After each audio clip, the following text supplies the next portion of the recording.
शाहरुख खान के नाम पर बनी पूरी बिल्डिंग। रवीना टंडन अब बनेंगी मोदी जी की रियल लाइफ मां। दीपिका पादुकोण ने 2 फिल्मों से निकाले जाने के बाद मदरहुड पर दिया बयान और 157 टीवी शो में काम करने वाली एक टीवी स्टार खा रही है दर दर की ठोकरें। दोस्तों, आप देख रहे हैं आज के टॉप बॉलीवुड अपडेट्स। तो चलिए अब यही खबरें हम आपको विस्तार से बताते हैं। मुंबई में शुक्रवार को एक इवेंट में शाहरुख खान के नाम पर बनी पहली प्रॉपर्टी लॉन्च की गई। ये असल में दुबई का एक टावर है और 56 मंजिला ये बिल्डिंग करीब 4.5 लाख स्क्वायर फीट में बनी है। एक प्रीमियम ऑफिस स्पेस वाली प्रॉपर्टी है। वहीं इवेंट के दौरान अपनी मां को याद करके शाहरुख खान इमोशनल हो गए। शाहरुख खान ने कहा कि मेरी मां आज जिंदा होती तो बहुत खुश होती, मेरे लिए बहुत बड़ा सम्मान है। जब मेरे बच्चे आएंगे तो मैं उन्हें बताऊंगा कि पापा का नाम लिखा है, ये पापा की बिल्डिंग है। इवेंट में एंटरटेनमेंट की भी कमी नहीं रही। शाहरुख ने अपने अंदाज में जो मेहमान उपस्थित थे उन्हें काफ़ी एंटरटेन किया। उन्होंने अपनी फिल्म ओम शांति ओम और डॉन के आइकनिक मोमेंट्स भी वहां पर करके दिखाए।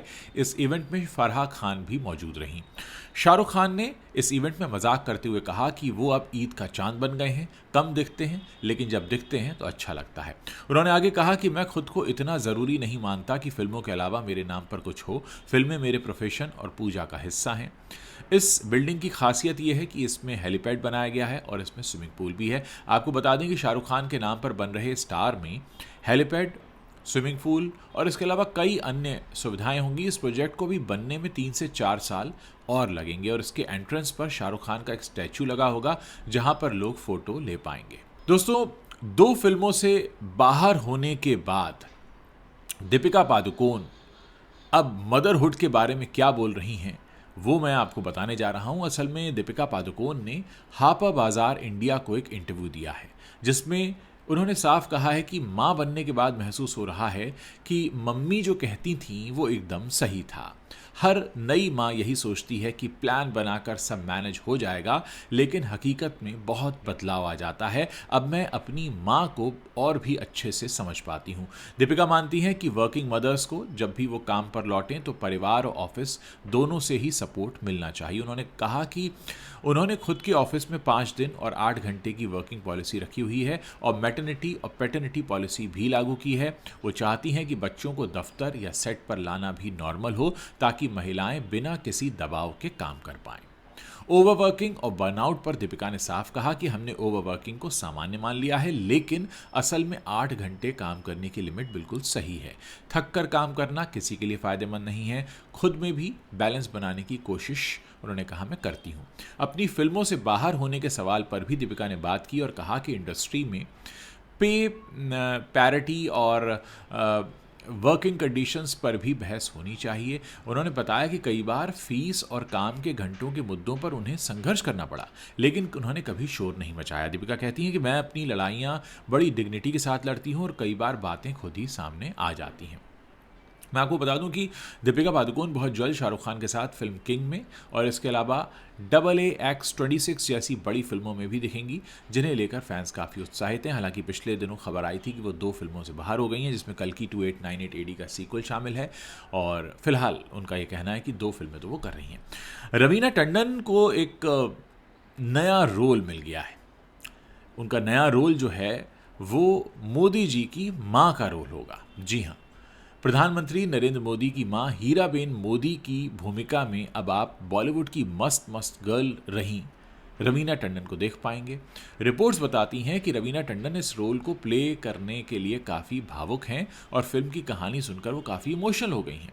वो पीएम मोदी के मां के किरदार की गहराई, उसकी मजबूती और जटिलता को देखते हुए इसे प्ले करने को लेकर काफ़ी उत्सुक हैं। इस फिल्म की कहानी पूरी तरह से माँ बेटे के बीच के रिश्ते पर बेस्ड होगी। इसमें दिखाया जाएगा कि उनका जो बेटा है उसका जीवन बेहतर बनाने के लिए ये जो माँ है वो कितना त्याग और कितना संघर्ष करती है। फिल्म को लेकर रवीना काफ़ी आशावादी हो रही हैं और इस रोल को प्ले करने के लिए काफ़ी एक्साइटेड हैं।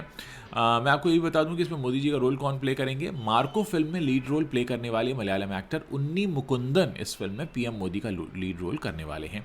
पिछले कुछ समय में अपने शानदार अभिनय से उन्होंने फैंस का दिल और मेकर्स का भरोसा जीता है। अब उन्हें एक बड़ी जिम्मेदारी मिल रही है। अब वो भारत देश के पीएम और विश्व के सबसे लोकप्रिय नेता माने जाने वाले नरेंद्र मोदी मोदी का रोल प्ले करेंगे। रिपोर्ट्स में सामने आया कि इस फिल्म को VFX और एडवांस टेक्नोलॉजी की मदद से बनाया जाएगा और बड़े कैनवास पर इसको बहुत अच्छे से उतारा जाएगा। इस फिल्म में मोदी जी से जुड़े कुछ उनके रियल लाइफ इंसिडेंट्स को भी शामिल किया जाएगा। उधर बागेश्वर धाम के पीठाधीश्वर पंडित धीरेन्द्र कृष्ण शास्त्री की सनातन एकता पदयात्रा जो चल रही है उसका 9वां दिन है। जया किशोरी इस यात्रा में शामिल हुई। उस यात्रा में वो धीरेन्द्र शास्त्री के आगे चलती दिखाई दी। इससे पहले बॉलीवुड अभिनेत्री शिल्पा शेट्टी, फिल्म प्रोड्यूसर एकता कपूर और एक्टर राजपाल यादव भी शुक्रवार शाम को इसमें शामिल हुए। इसके अलावा मृदुलकांत शास्त्री, देवीकीनंदन ठाकुर, चिन्मयानंद बाबू ने भी इस पदयात्रा में शिरकत की।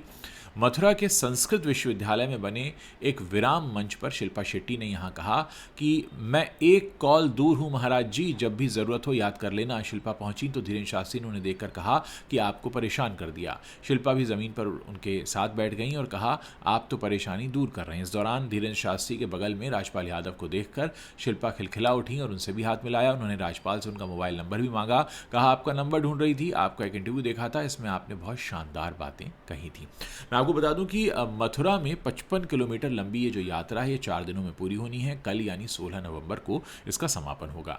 गुरुवार को दिल्ली और हरियाणा होते हुए यात्रा मथुरा बॉर्डर से यूपी में दाखिल हुई थी और प्रवेश के दौरान धीरेन्द्र शास्त्री ने कहा था कि यूपी में हम ज़्यादा सुरक्षित हैं, हमें डरने की ज़रूरत नहीं है, पता नहीं कब गाड़ी पलट जाए। दोस्तों, अब दैनिक भास्कर अखबार के हवाले से हम आपको एक ऐसी रिपोर्ट बता रहे हैं जिसे सुनकर आप काफ़ी हैरान रह जाएंगे। ज़रा सोचिए उस अभिनेत्री के बारे में जो 27 सालों तक हर घर की पहचान बनी रही, कभी बहू बनकर, कभी बहन बनकर, तो कभी किसी की कहानी का अहम हिस्सा बनकर। लेकिन उनकी चमकती हुई मुस्कान के पीछे एक ऐसी सच्चाई छिपी थी जिसे बहुत कम लोग जानते थे। जिंदगी ने उन्हें इतने झटके और इतने दर्द दिए कि एक दिन उनका मन इस ग्लैमर की दुनिया से पूरी तरह उठ गया और फिर 2022 में उन्होंने ऐसा फैसला लिया जिसने सभी को चौंका दिया। हम बात कर रहे हैं टीवी की जानी मानी एक्ट्रेस नुपुर अलंकार की, जिन्होंने अपने करियर में अब तक करीब 157 टीवी शोज में काम किया है। हालांकि फिर एक दिन उन्होंने सिर्फ एक्टिंग ही नहीं छोड़ी बल्कि शोहरत, पैसा और यहां तक कि अपना सुखी घर भी त्याग दिया और निकल पड़ी उस राह पर जहां न कैमरों की रोशनी थी, न तालियों की गूंज, और अगर कुछ था तो सिर्फ शांति और भगवान का नाम। जी हां, दैनिक भास्कर की रिपोर्ट में बताया गया है कि नुपुर जो हैं उन्होंने अचानक क्यों अपनी लग्जरियस लाइफ को छोड़ दिया, उसकी असल कहानी क्या है। असल में इनके साथ कुछ ऐसा हुआ जो काफ़ी दर्दनाक था। उन्होंने दैनिक भास्कर की इस रिपोर्टर को बताया कि माँ और बहन के मर्डर ने मुझे तोड़ दिया। ज़िंदगी से मैं थक चुकी थी। बचपन से लड़ाई झगड़े और संपत्ति को लेकर विवाद और दर्द ही मैंने देखा, तो बस आगे के जीवन में सुकून ही मुझे चाहिए था। लेकिन सवाल यह है कि क्या यही अकेली वजह थी या इसके पीछे कोई और गहरी कहानी छिपी है।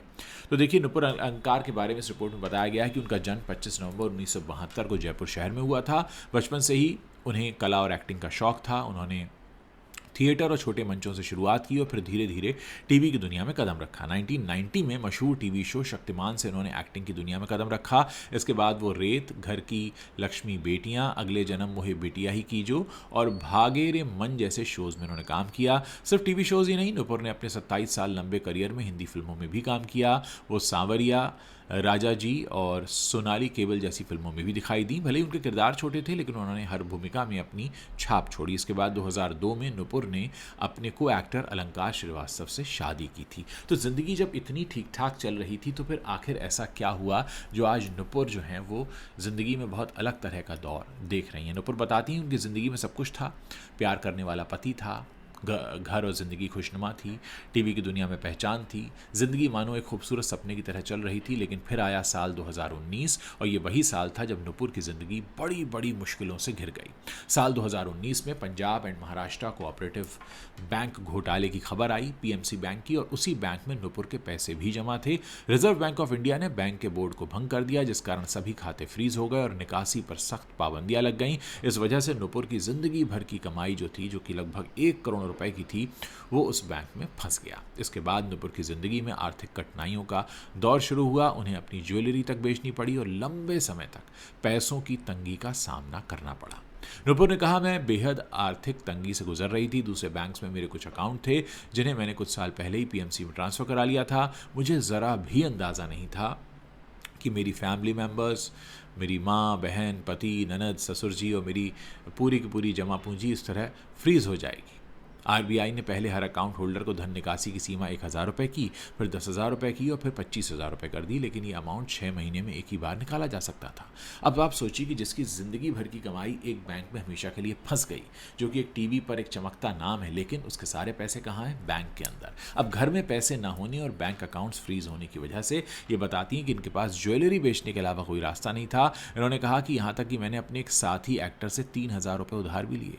एक दोस्त ने मेरे आने जाने के लिए 500 रुपये भी ट्रांसफ़र किए और मैंने दोस्तों से 50,000 रुपये थोड़े थोड़े करके उधार लिए। और ये बताती हैं कि सिर्फ 2019 ही नहीं बल्कि 2020 भी नुपुर की ज़िंदगी के लिए बहुत मुश्किलों से भरा था। जून 2020 में उनकी माँ गंभीर रूप से बीमार हो गई और उन्हें अस्पताल में भर्ती कराया गया, लेकिन आर्थिक तंगी की वजह से नुपुर की माँ का इलाज नहीं हो पाया और इसी वजह से उनकी मां का निधन हो गया। इसी दुख के बीच उनकी बहन जिज्ञासा की भी मौत हो गई।